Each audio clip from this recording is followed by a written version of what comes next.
Okay, guys, we've got Dom here with us from Macmixing.com. His YouTube URL, you can catch him on youtube.com/DOM.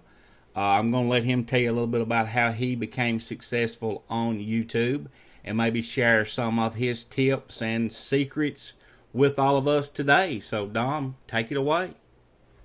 My name is Dom Esposito, and I have been on YouTube since I think like late 2011, and I really started ramping it up and trying to take it seriously in early 2012. I went to CES for the first time, and I just really got an idea of what I could do in this space. So I really started to push it a lot in 2012, and I've been doing it since then.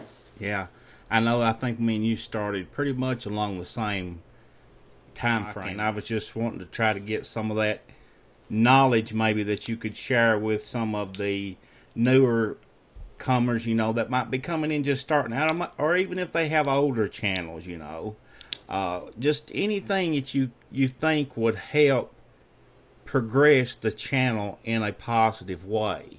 Are you a big pusher for like engagement, or are you more leaning on the giveaway side? I know a lot of YouTubers do that. Just any kind of tips you would be willing to share with the viewers.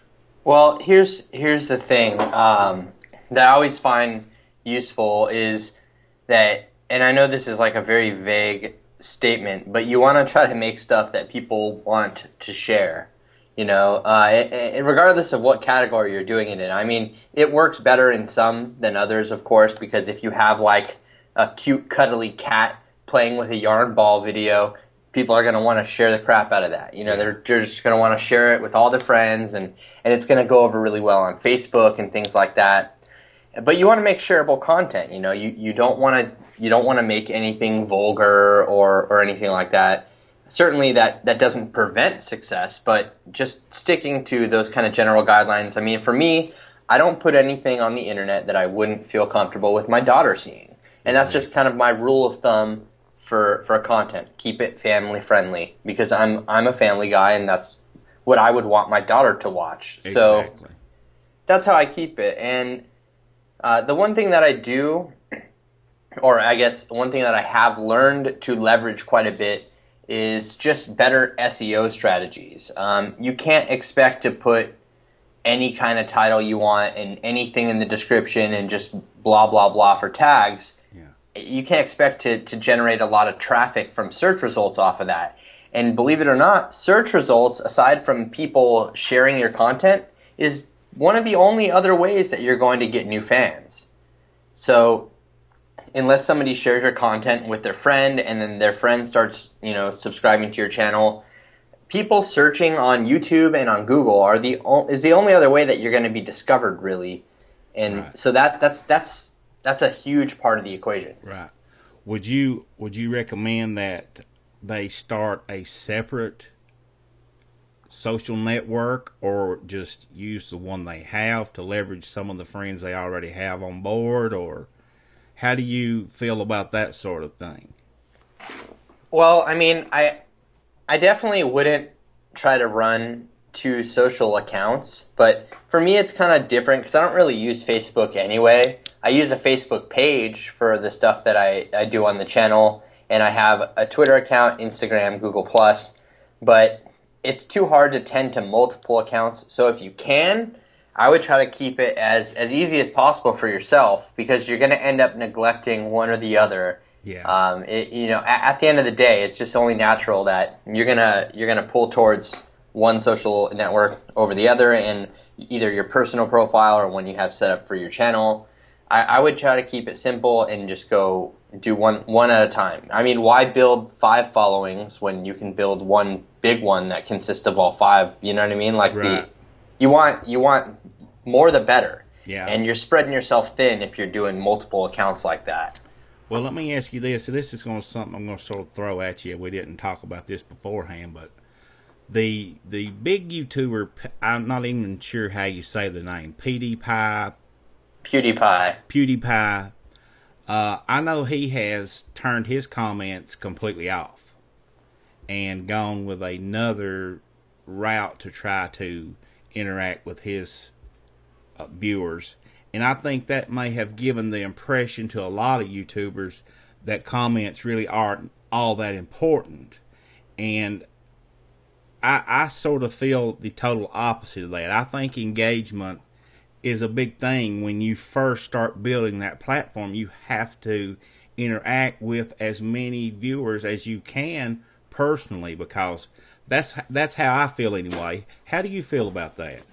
Well, I don't think it's so much as like back and forth communication, but something as simple as asking a question or telling somebody to click on something, or just I think it's more important to make yourself a real person to those people, because then they develop like a friendship with you. Yeah. And that's exactly what you want, and not in a deceiving way. I'm just saying that's what you want, because you want these people to relate to you. You want them to understand you and to know you, and from that you'll gain a more loyal viewership. Absolutely, and I think that's where the sharing part of it even comes in more to play. When they look at you as a friend or person, they're more liable to share your content than if you were just a business or some big huge network. Yeah. You know. And I think it's equally important, and it goes along with that, being developing a friendship with your viewers is being on camera more, because hands don't really give a face to the name. You know what I mean? They're not really personable, like a smile and a hand gesture and stuff like that. Those things are real. It makes you human. I can speak firsthand about that personally, because I do a lot of tweak reviews and app reviews, and of course the iPhone is the main star of the show, but seemed like I wasn't feeling like I was interacting with anybody. But then what I did is I just sort of try to add a little bit of an intro where I show my face at the beginning, and maybe sometimes through the video sort of flip the camera over to me. And I think that my views have actually grown quite a bit since I implemented that strategy into my content alone. Yeah, I mean that's definitely the truth. I think there's a big factor there, that people just like humans, obviously, but people want to see a real person. They don't just want to see a phone the entire time. And sometimes that's necessary. I'm not saying that's always bad if you just need to show one thing for something specific.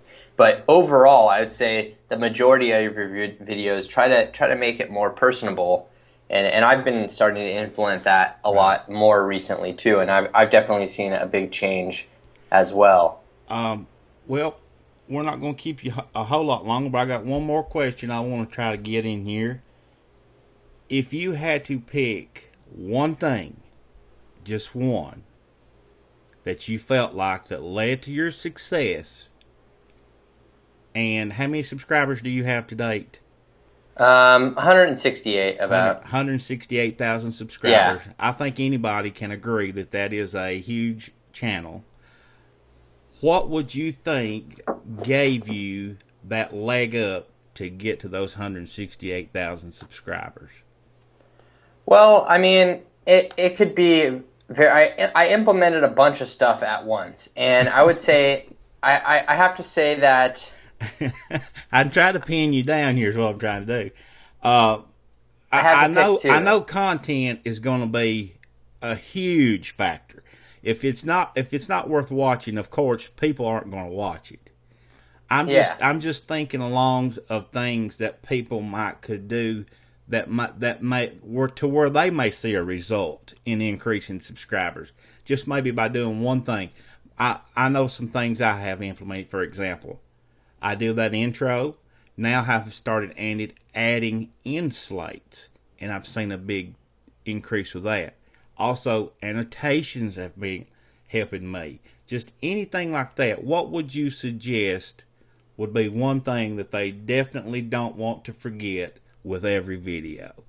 I mean, I would definitely, and I've done this before, and I've done this a lot. I have it kind of narrowed down to a strategy that I use a lot more often now, but I would play a game with yourself to see how much you can optimize your video titles, description, and tags, and it'll update in every day. You'll be able to check on this. So take one of your videos and optimize the title, the description, and the tags a little more, and see how far up you can bump that video up the search results. Yeah, I know. We've talked about that before. One important thing, though, especially in the description and the tags, is you want to make the tags basically what somebody would type in. So if it's an iPhone 6 video, you just don't want to put iPhone 6 as a tag. You want to put, I don't know, how to unlock the iPhone 6, or you have to put the general idea of what the video is about, because the tags are based off of what people search for. And just playing that SEO game with myself, I saw a huge increase in YouTube search results, which then equaled to a huge increase in new subscribers coming from those search results. Exactly. And I would say that that's the best thing you can do. Yeah, good deal. Well, we want to thank you for taking the time out of your day. I know it's a busy time of year with Christmas and CES coming up and everything, but hopefully we'll see you again real soon. We want to thank you, Dom. Thanks a lot. Yeah, no problem. Thank you.